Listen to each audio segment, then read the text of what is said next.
Greetings, everybody. Welcome to Clinging. Okay, so I think what I'm going to do is I'm going to spotlight John, and he's going to talk about a few things before we get started. Great. Thank you, David. Yeah, major plot twist at the end of the book. It's really going to be a page turner and a wonderful one. So, as you all know, or some of you know, I've been introducing various different things that are going on in the world of Delson and etc. And a couple of things today. First of all, we talked a couple of weeks ago about the Delson bot, a chat bot, which we're developing, is developing with his friend Manu and others. And so we want to give it some robust testing to strengthen the model and also make sure it doesn't give bad advice and so on. And so I've created this new event, which I'm just going to show you a little bit about. It's going to be a chatbot AMA, Ask Me Anything. So this will be an event, an online event on Saturday, August 31st at 11 a.m. Eastern Time for just a small number of people. We're looking for 6 to 8 solid TWIMers, people who are really seasoned practitioners who can throw great questions at the chatbot. So the idea is it'll be Delson meets Delson bot.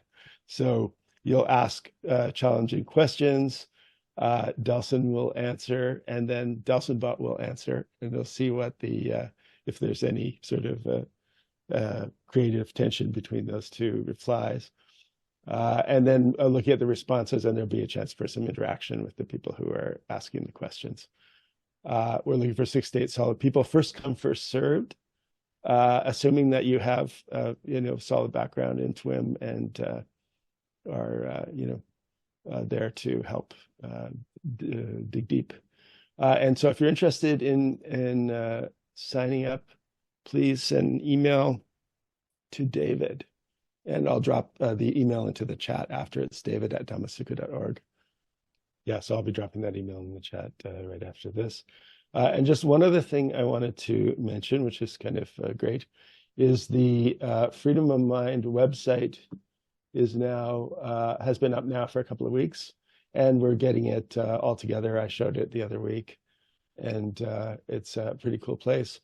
But I just wanted to mention that we are interfacing with this wonderful service called Give Butter that helps to make sure the maximum amount of donations go to the nonprofit. And not to say PayPal or something would probably charge a larger fee. And we received our first online donation actually came from India. So that was really exciting. That happened just over a week ago. And so I just wanted to make people aware that this is here. The volunteer form, a couple of people have volunteered. Thank you very much. And we're just getting our system together. So we'll be, that will become sort of active in September, but just making you aware that under the Get Involved part or How to Help, you can access that at Freedom of Mind. And that's it for me for now. Thanks very much. Okay. All right. So welcome everyone to Clinging-UPADANA. So what is clinging?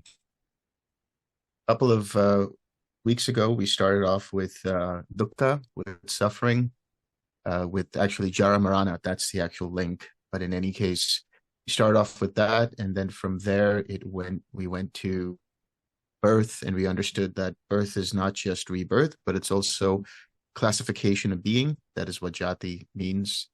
And also that how we are known by our actions, not by our birth alone. And then from there, we went into bhava, or being, or habitual tendencies. We talked about the different psychological states or psychologies that we go through in everyday life, which are associated with the different planes of existence. Of course, remember, you don't need to believe in any of those planes of existences. What this was helping you to do was realize that we start to create a sense of self at this level, at this particular link.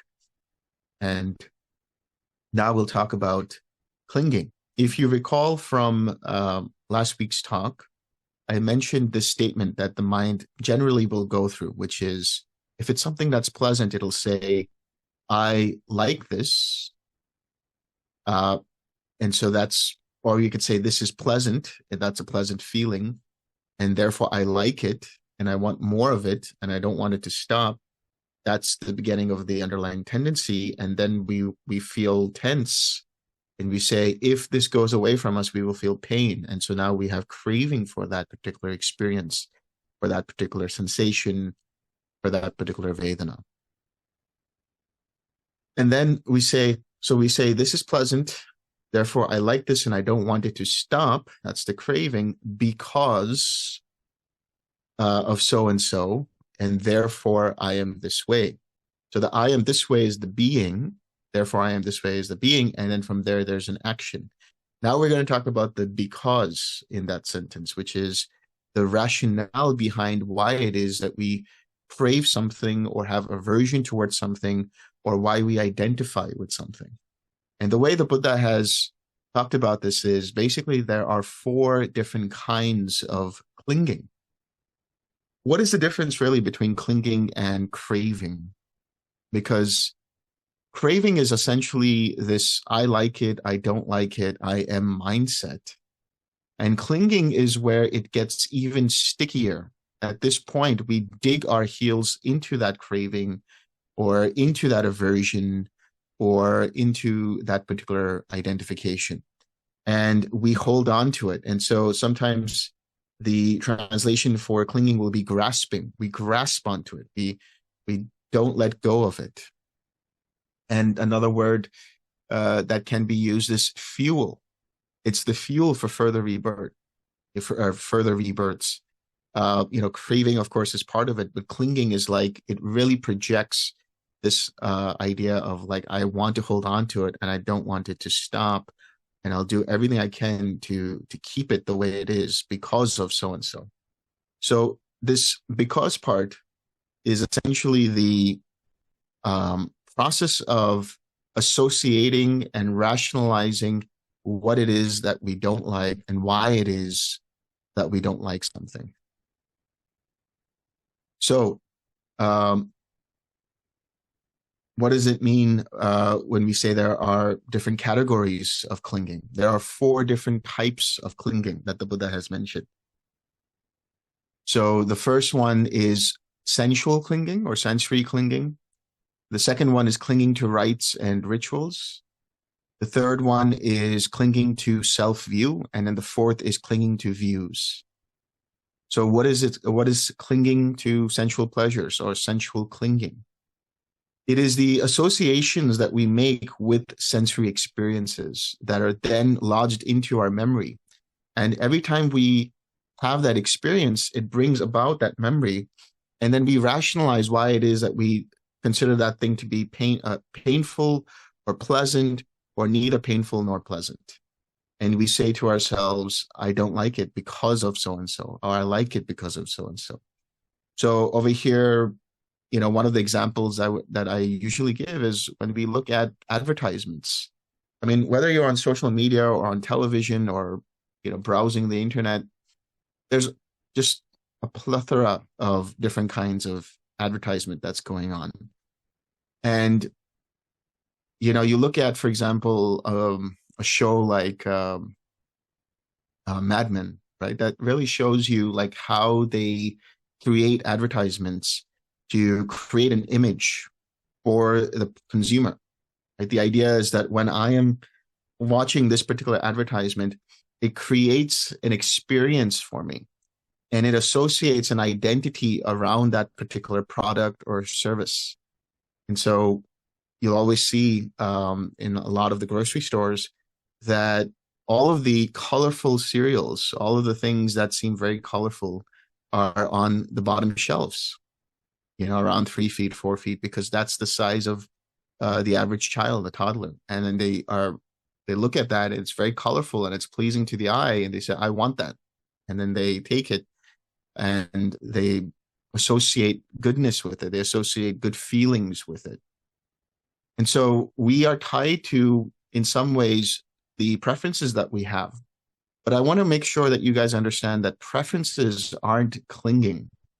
Preferences are just basically what the mind and body have gotten used to, and it would prefer this over another, right? If you've grown up eating,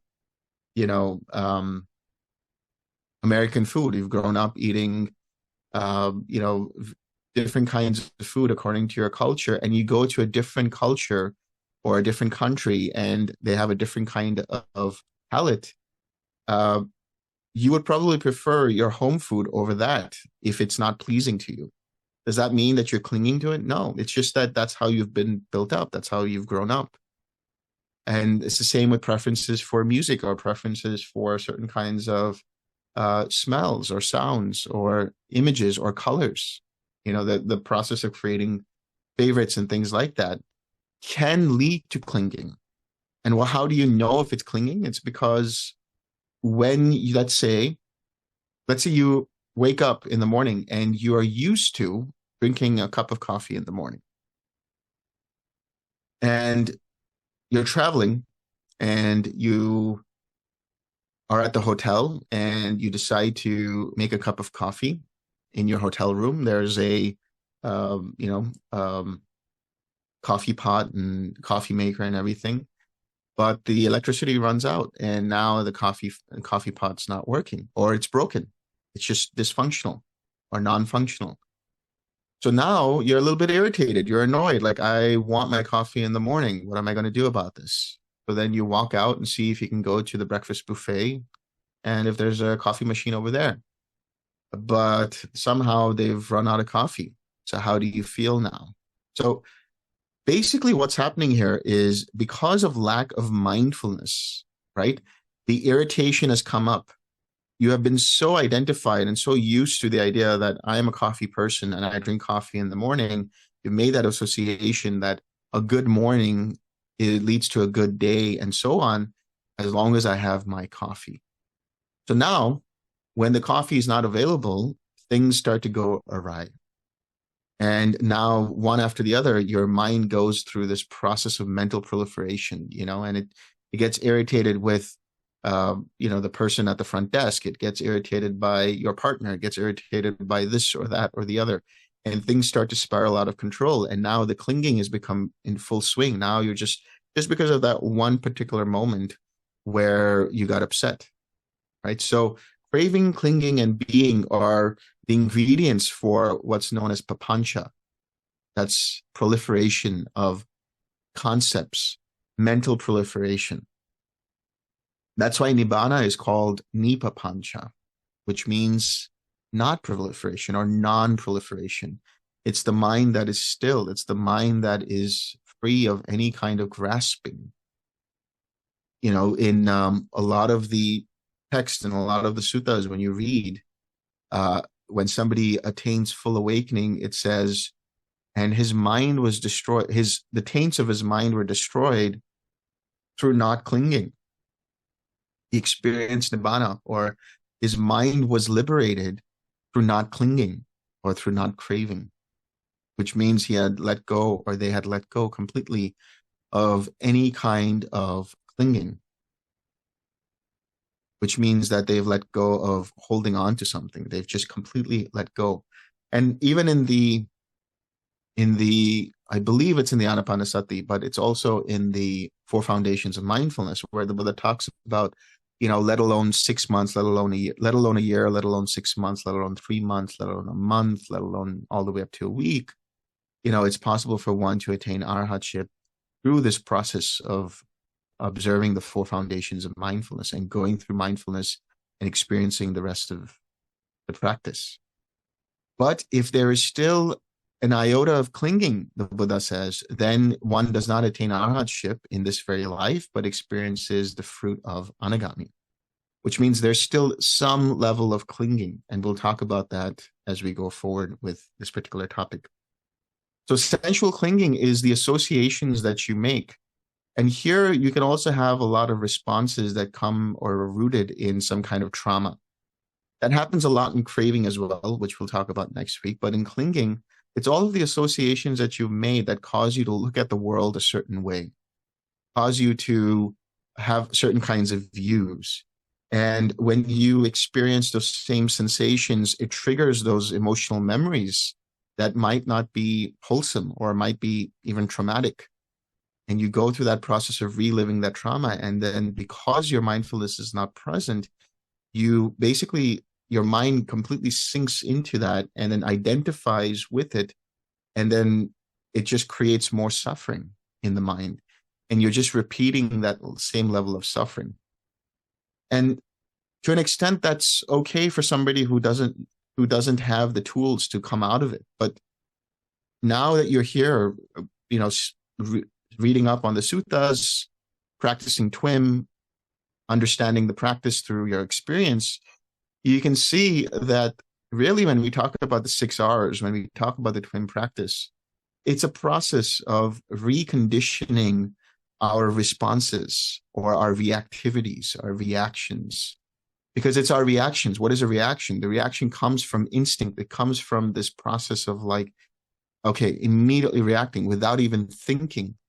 And that's due to muddled mindfulness, which means our mindfulness is not fully there. We are not aware with attention rooted in reality, with yoniso manasikara, that is proper attention with proper wisdom. In other words, we don't see that this process is actually impermanent, that, okay, fine, it is really bad right now, and I do feel bad about it, and there's nothing wrong with feeling bad about it, but what can I do now to disengage from it? Because you have to disengage from it. It makes no sense for you to continue to look at it and be with it, because all you're doing is creating further formations. Yes, you can recognize that there is this particular clinging, there is this particular emotional memory that's being triggered, and you can stay with that. That's fine. You don't want to, with an aversive mind state, just be like, I'm going to release it, because now you're not releasing it. You're flicking it away, and you think that you're releasing it, and you think that you're relaxing it. You can stay with it insofar as acknowledging that it's there. But you also have to understand, as per the Buddha's instructions in the suttas, he talks about the 4 right efforts. The first is to recognize. The second is to let go of it, is to abandon it. But it doesn't mean to push it away. Give me 1 second.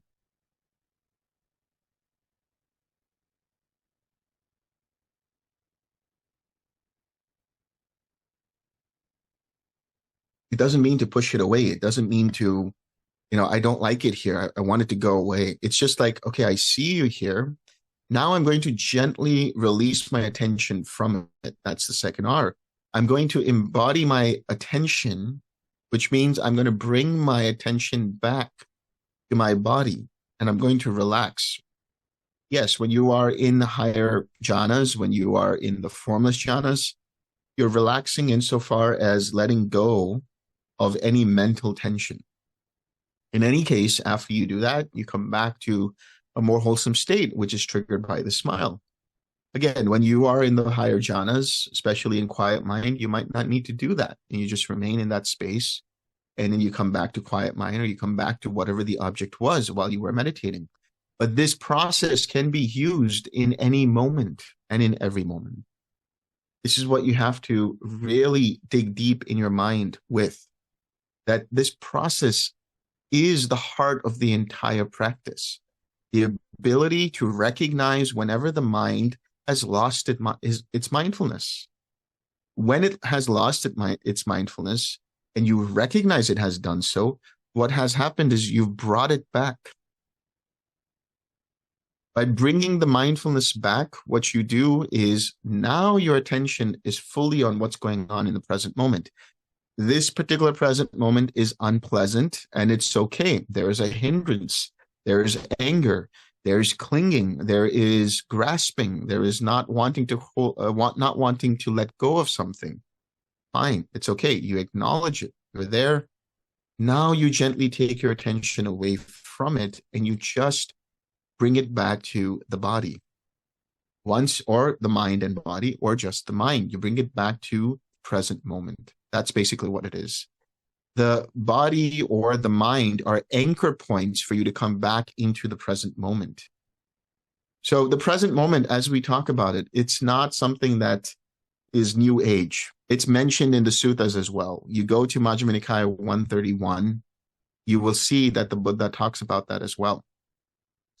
So being present, being in the present moment is coming back to the awareness of what is happening right here, right now.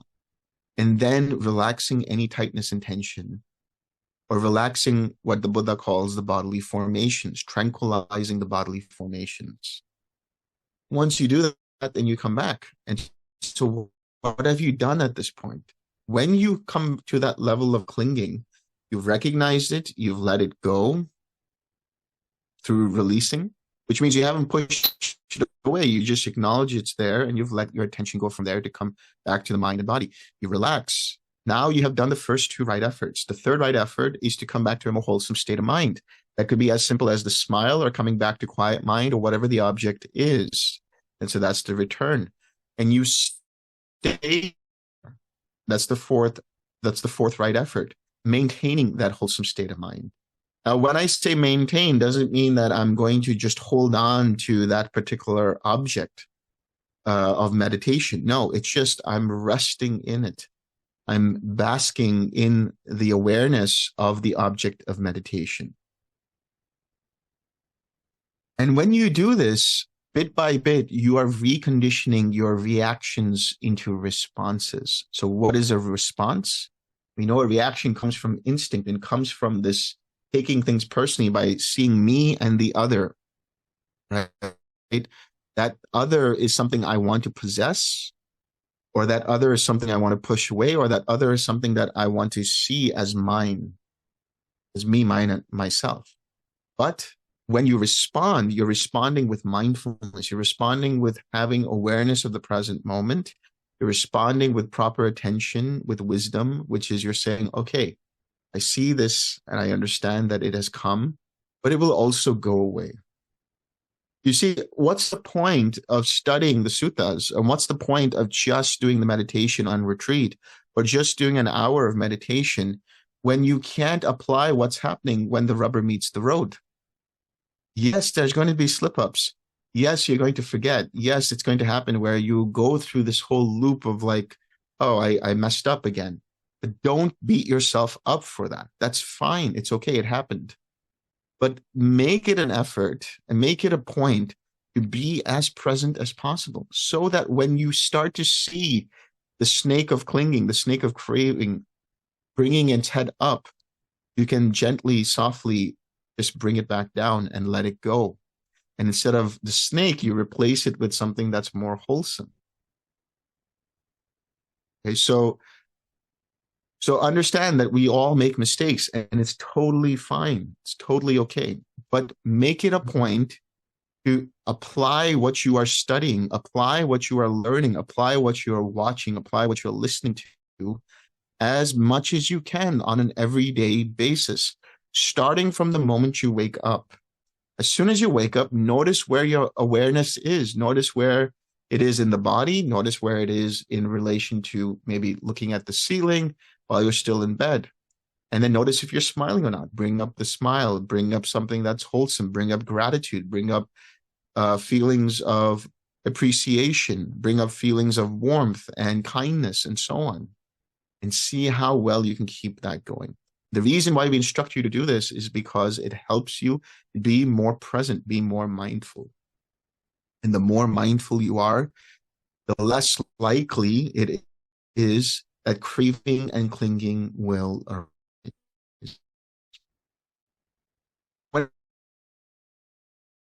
Trauma responses as well.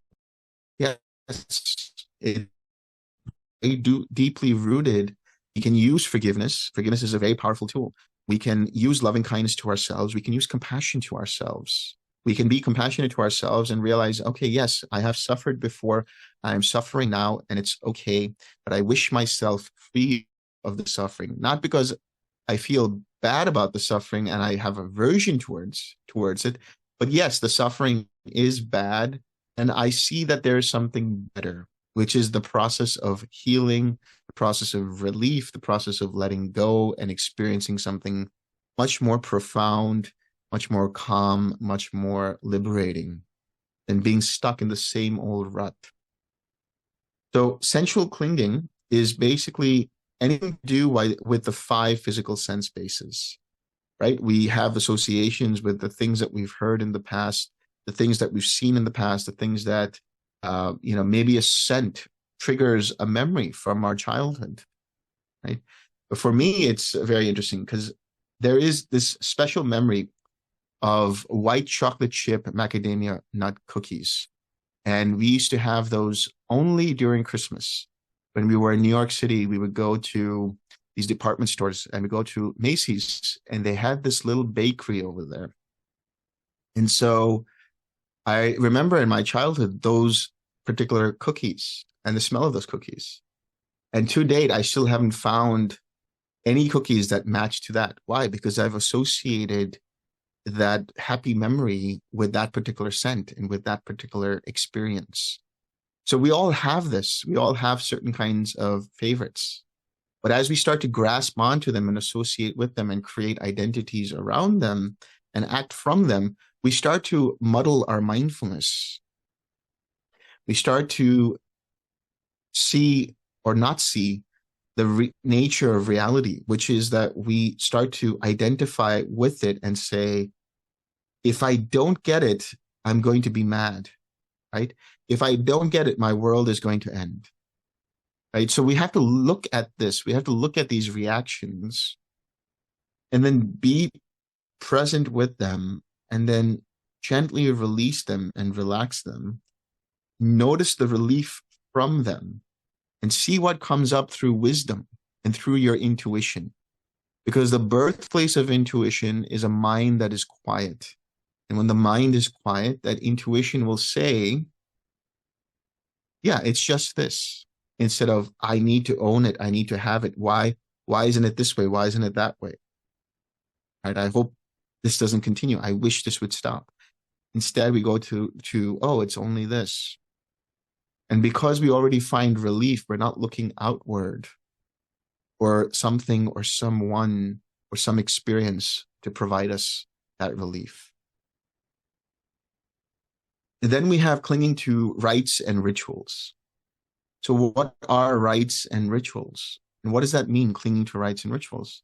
So if you recall, in the schema of the 10 fetters, we have the destruction of the fetter of clinging to rites and rituals when somebody attains stream entry. And the reason is because you start to realize for yourself that the rites and rituals might be pleasant and you might enjoy having those rites and rituals, and that's totally fine. But you also realize that they themselves are not going to take you to full awakening. They themselves are not going to take you to experiencing nibbana. Another element of rites and rituals is that we might tend to have a lucky charm or a lucky color or, a lucky day or a lucky number or whatever it is. And that's all fine, well and fine. But the idea is that if you start to associate with that and you start to see that as a process of transcending your karma, which means that we bypass the karma experience, then that's rooted in wrong view. It might help mitigate it. It helps us to be more mindful. It helps us to be more attentive, possibly. And because of that, we're able to see what's arising. And instead of reacting to it, we're able to just respond with it however it needs to be responded with, so that no further propagation of that karma arises. But to say that it burns out your karma without you having to experience it is in violation of right view and what the Buddha has talked about, which is that all karma that has to arise will arise and experience it. You will experience it. You can mitigate it, bypass it, still have to experience it. So the clinging to rites and ritual is basically twofold, right? One is that understand that there is a process that I go through with the there is an understanding that I get to, which is the full understanding of the Four Noble Truths. And there is long study, and for whatever reason, Buddhism, it has become Buddhism. And I want to talk about this when we talk about views, but it's not that. I mean, when the Buddha introduced it, he didn't say, this is Buddhism, right? Name it after me, or whatever it is. He just said, this is the Dhamma. And the Dhamma translates to teaching or methodology or practice or lifestyle. And that's what you're adopting here. You're just adopting a way of seeing things, a lifestyle that allows you to experience the alleviation and total eradication of any kind of mental suffering, so that you can respond better and you can live a life that is free of any kind of suffering. So now, when we talk about clinging to rites and rituals in terms of this process of the third fetter, or one of the three fetters, all we're saying is that because we've experienced Nibbana, we realize that anything that we do is just for purposes of pleasing the mind. That's it. It's not for the purpose of transcending our karma. It's not for the purpose of experiencing full awakening. It's just for the purpose of, like, if I want to light a candle, if I want to light a lamp, if I want to pray to this particular deity, if I want to go to church, if I want to do this or that or the other, that's fine. That's okay. It helps you have a more clearer mind and a calmer mind, and that's okay. But understand that in order for you to experience full awakening, or in order for you to experience Nibbana, you have to be able to let go. You have to be able to experience a process which is rooted in the Eightfold Path. So that's clinging to rites and rituals. Then we have something called clinging to self-views. And this is another clinging that is eradicated at stream entry, if we were to look at that schema, right? So the clinging to pleasures, that would go away for somebody who has attained third path. That's the understanding.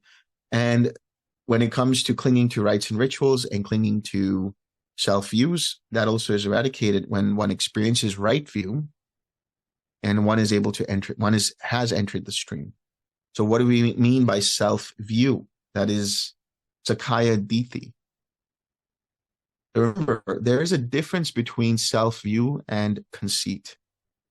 Conceit is that part of the mind that identifies with something as me, mine, or myself, and self-view is the intellectual belief in a personal self. So when your mind experiences a deep and profound level of letting go, and then is able to understand the impersonal nature of this whole process and realize that there is no one abiding, personal, permanent, independent self, but that it is a series of interconnected, interdependent causes and conditions that create the notion of self, then your mind lets go of that on an intellectual level. The conceit that's still present and will still be present until you let go finally at the fourth path, that conceit is it's actually rooted in the fear. It's rooted in the mind that has delusion. It's rooted in the mind that is seeking something that is stable in an otherwise unstable world. And so the destruction of conceit is the realization that there is nothing stable in this conditioned reality. And upon letting that go, one experiences the only thing that is stable.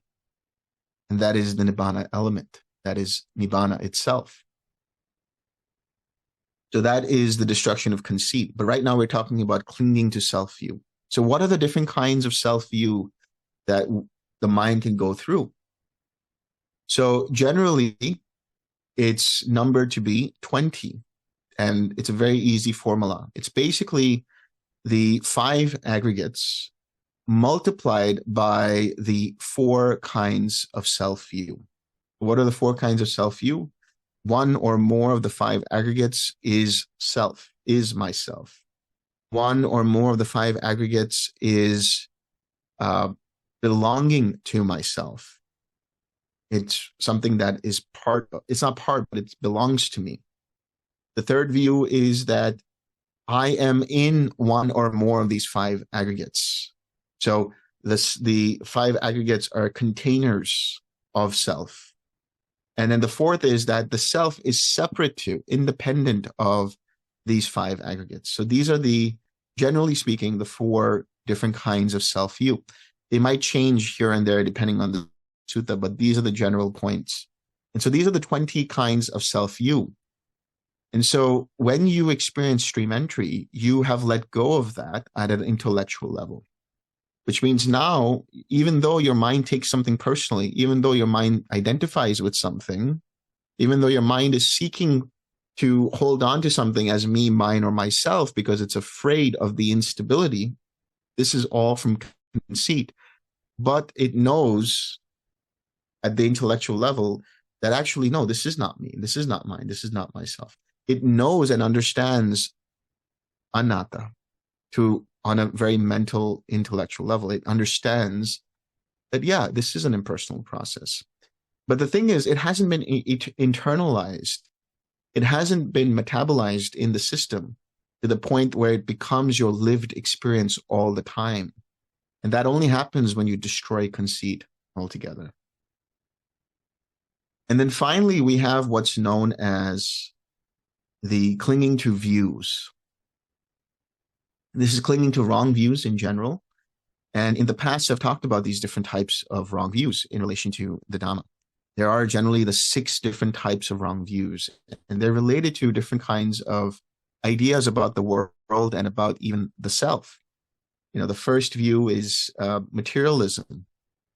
It's the idea that there's nothing beyond these 5 physical senses. There's nothing beyond just the matter that we have over here, right? So which means that in order for me to experience joy, in order for me to experience happiness, all I have to do is continue to bring pleasant sensations to my sense basis. And I have to keep seeking those out, right? And so that view is in violation of right view, because what does right view say? That there's this world, which is the world of the senses, and there's the other world, which is the world of super mundane states like the jhanas. So when I experience these mental states, these mental experiences and levels of understanding, levels of cessation, which we call jhanas, we start to realize that we are able to experience happiness without depending upon any kind of external factor or any kind of externality. Then, you know, the second kind of view is moral nihilism. It's the idea that there is no meaning to anything, and, you know, actions don't have consequences. Everything is quite random, right? So the idea is that there is no good or bad. There is no absolute bad. But what we see through our own experiences, that there is action and consequence.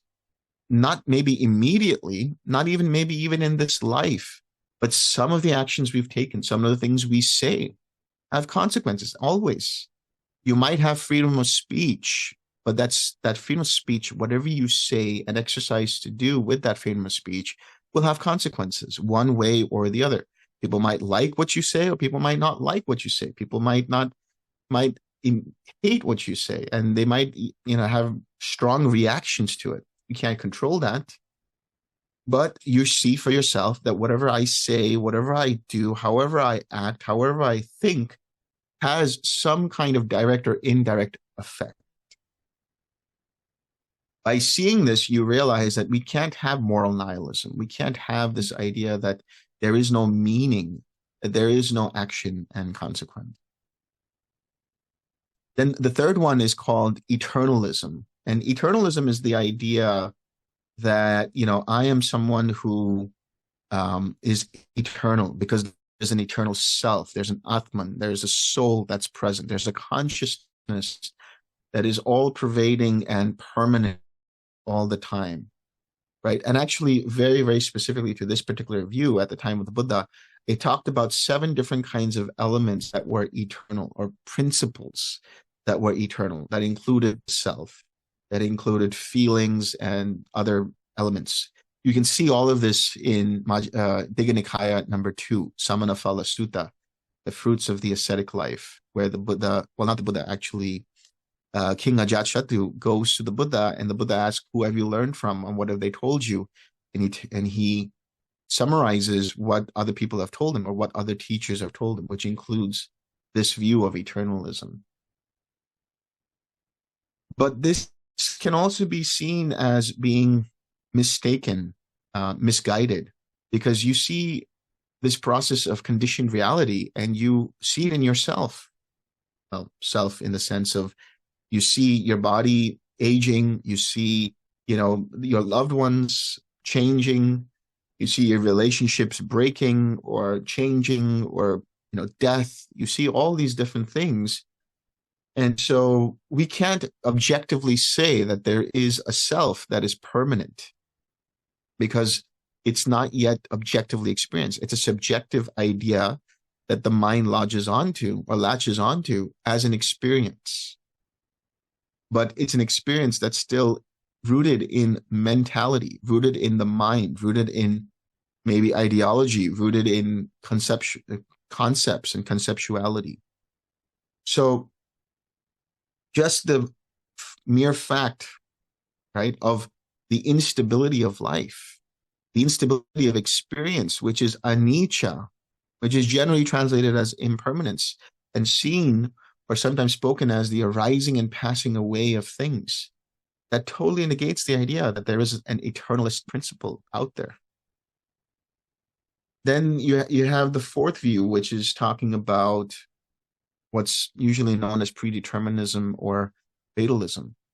And the way it's described in the suttas is it's like a ball of yarn that you unfurl. And so there's no point in doing anything. There are certain things that you have to do and you have to experience. And to some extent that is true, and I'll explain what that means. But generally speaking, what it's saying is that there's a time and place for everything. You will experience all of these sensations. You'll experience a certain level of life or longevity, and you'll experience nibbana when it's destined for you, when it's determined for you. You have no say in the matter. You have no particular intention that can change that at all.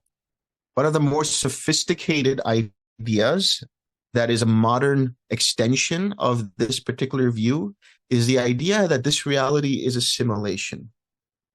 Because that's a very depressing thought. If everything that we are experiencing is a simulation, and if somebody takes that idea to the maximum, takes it to the extreme, that we are just ones and zeros within some kind of simulation that has been pre-programmed or programmed by some other higher intelligence, then what's the point of doing anything, right? So that whole idea is bogus, because all it does is it takes away your power. It takes away your understanding and clarity of the fact that your intentions matter. What you do has meaning. How you do things has meaning. So you can see it for yourself, that I have the ability to change things based on how I perceive them, but also based on how I change my intentions. The 5th kind of view is what's known as, we have the modern version of that, which is now usually Jainism, which is still here in India and parts of the world. But the idea is that we have to be able to deal with all of our karma before we become fully awakened. And that means that we have to go through a process of purification, and we have to go through a process of asceticism, and, we have to do fasting, and we can't eat meat on Tuesdays, or this or that and the other. This is all this process of mentation, right? It's this obsessive idea that if I only do this, I'll be free of my karma. And if I'm free of my karma, then I'll experience full awakening. Otherwise, I'm just a sinner and I have to keep making amends for my sins. So this idea, that I'm burning off my karma by doing this, the Buddha had a question about that. He said, how do you know how much karma you have already burned and how much karma is left? Are you aware of the karmic bank balance that you still possess and what needs to be credited and what needs to be debited? No. All you can do is experience what's happening here in this present moment and deal with it with a response that is rooted in wisdom and understanding. That's how you deal with karma. In the Molya Sivaka Sutta, that was what the Buddha was addressing. He said there are some schools of thought who say it's all karma. But the Buddha talks about other things. He talks about, accidents, the climate, the different humors of the body. At the time of the Buddha, there was, different ideas about the state of the body, like the different, bile, phlegm, and all that other stuff. So the mixture of those creates different kinds of things. So diseases in the body, that's not your fault. That's not something you did. It's just happening because of the causes and conditions. The Buddha is saying, do not go into that danger zone of trying to figure out, why did I get this? Is it because of something I did in this life or something I did in the past life and now I have to deal with it? If you go through that, that's not helpful at all, right? It's like somebody gets shot and now they have to think about, okay, why was this person shooting me? And where did this bullet come from? What is this bullet made out of? What kind of gun did the bullet, was the bullet fired from? You're not going to think about that. You're going to just think about how painful it is to have a bullet lodged in your body. And you're going to do everything you can to carefully take it out or go to the doctor or go to the hospital, obviously, and get it treated, get it dealt with. In the same way, you're not going to ask, okay, this particular karma, what is the nature of this karma? Why did it happen? How did it arise? How do I burn it off? No, all you do is see that it's arising right now and you deal with it through non-reactivity, through non-engagement. What does that mean? Non-engagement and non-reactivity does not mean I'm pushing it away. It means I'm acknowledging it being here, but I'm seeing it for what it actually is, that it has arisen because of certain causes and conditions. But it is not going to be permanent. It is going to go away, and I'm just going to be present to it and allow it to go away or bring some harmony in my mind and body by having a wholesome state of mind. That's it. So that's one kind of view. And then the final view is what's usually translated as eel wriggling in the suttas. It's basically where I'm not sure about this and I'm not sure about that. It's like sitting on the fence. I don't know if I want to do this. I don't know if this makes sense. I can't say if there is a Tathagat or not a Tathagat. I can't say whether there is Nibbana or not Nibbana. I can't really say about this or that, the other. So that is essentially a mind that is afraid to engage with healthy conversation and sometimes even disagreements and debates. Completely fine. But you have to speak from your experience. If you don't know something, then just say it. I don't know it. But if you have experienced something, then why would you be afraid to mention it or talk about it? Maybe you're afraid of the consequences of how, somebody will react or what they'll say. You have to let that go. So this is what's sometimes translated as skepticism, right? It's like, I'm not for this party or that party. I'm not for this particular school of thought, not for that particular school of thought. This is different from transcending all views because you're still rooted in right view. And this is the final part I want to talk about when we talk about clinging to views, which is there's also clinging to the Dhamma itself. What does that mean? We take the Dhamma as something. We hold on to the raft as soon as now we've gone to the other shore. We've taken the raft and we're carrying it with us. Why would we do that? It doesn't mean that we let go of our teachings, what we learned. It just means we don't reify it. We don't make it into another thing to be worshipped and venerated and made into a thing to be defended upon or to defend. Right? This is what I talk about in retreats. Don't be a Dhamma defender. When you notice your mind starting to do that, what you're doing is you're trying to be an evangelist for the Dhamma. You don't need to do that. The Dhamma will take care of itself. All you do is you be the light. You be the example through your actions. And there'll be people who come and ask you, what do you do differently? Because there's something about you. And then you can explain to them. But otherwise, you're just a shining example for yourself and for others. So clinging to the Dhamma is also like, trying to get into the nitty-gritty of everything and being like, no, this is wrong and this is right. And, what they're saying is wrong and what they're saying is right and this and that, the other.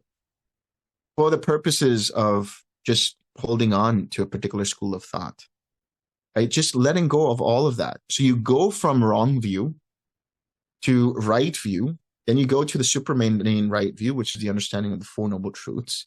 And from that, you let go of all views. And all that means is you let go of being irritated whenever somebody tries to criticize your particular viewpoint on something. And we see this a lot now. I mean, it's a mental virus. It's a mind virus. This is something that, a friend of mine and I talk about all the time. Well, not all the time, but whenever it arises, that when we look at the world around us and opinions and news and stuff like that, it's just creating all these different kinds of mental viruses. And the Buddha has said, holding on to views, holding on to opinions is the start of taking up of the stone and the stick, which means what? It's the start of letting violence arise because I need to defend the way I think about things. We see this in politics. We see this in religion. We see this in all kinds of scenarios. And it stems from the idea that I need to belong to something. It stems from conceit, again, seeking something that seems to be permanent in what is actually impermanent, that seems to be stable in what is actually unstable. So see for yourself if you can come to that point where you completely let go of all views, all attachments, all ideas, even for the purposes of trying to learn something. What you have right now, if you just knew the Eightfold Path, if you just knew how to apply right effort, everything else will take care of itself. So there's no need to try to acquire more and more knowledge because you have everything you have everything you need for Nibbana. The only thing that is getting in the way of you and Nibbana is you yourself. Your expectations of what that means. You're trying to grasp at more knowledge. You're trying to grasp at unnecessary information. This is also clinging to views. Like the idea of are there devas or are they not devas? Are there planes of existence or are they not planes of existence? Do I have to do this in this particular way or do I have to do that in this particular way? Use your intuition. This is another aspect of clinging to views, which is be your own island. That's what the Buddha was talking about. Be an island unto yourself. Your intuition, which arises thanks to the quiet mind, thanks to a mind that is still. How do you know that it's intuition and not imagination or not something that you want? Because the intuition will arise on its own. It's a strong voice that sets you in the right direction. It might not be the direction that you want to go, but it will set you in the right direction and it will show you the path. If you only trust it, and you will start to see synchronicities the more and more you trust it. And by doing this, you are letting go of the idea that there needs to be somebody outside to show you how to get to that process. Yes, the voice of another, that is the suttas, that is the Buddha, that is the teachers of the Dhamma, guides of the Dhamma, they will say, okay, try that, check it out. But you need to walk the path. You need to check it out for yourself. And don't do it blindly. Do it in a way that allows you to take step-by-step approach where you see, does this work for you or no? It doesn't work for you. What is it that works for you? Go down that road. We cannot be, in that sense, total absolutists. There's again, Star Wars, one of my favorite franchises. There's that famous scene with for those of you who know Star Wars, in episode 3, Anakin Skywalker and Obi-Wan, right? I'm not spoiling for you guys, because if you guys haven't seen it at this point, then, I feel sorry for you, but you have to watch that. Episode 3. Before the final duel, Anakin has now turned to the dark side, and he says, he gives this crazy speech and all of that. And Obi-Wan, who was his mentor, says, only a Sith deals in absolutes. The funny thing about that statement is that in itself is an absolute, right? But what is he saying? He says that because you cling to certain views, you have an absolute sense of how things have to be. And when you have that, you have conflict with the rest of the world. Because there's 3 levels of conflict that you will experience. One is how I have to be, how I must be. The second is how people around me need to be. And the third is how the world should be. And if you let go of these 3 notions, neither do you bother anybody else. And if they bother you, you remain unbothered. And when you let go of that, you experience true peace of mind. And then through that peace of mind, you have intuition, and it will guide you in the right direction. You are your own teacher. Your experience is your guide. All you have to do is listen, be present, and see and recognize those synchronicities. The more you do this, the less you cling to views, and the more you become an island unto yourself, and the more you become stabilized in that experience of the Dhamma.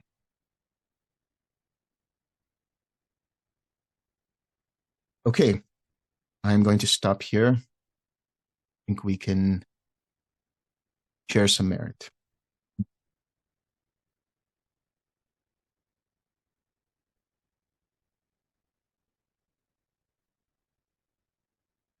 May suffering ones be suffering free, and the fear-struck fearless be.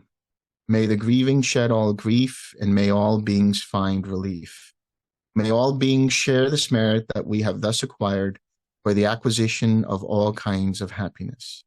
May beings inhabiting space and earth, devas and nagas of mighty power, share this merit of ours. May they long protect the Buddha's dispensation. All right, I will see everyone next week. Thank you.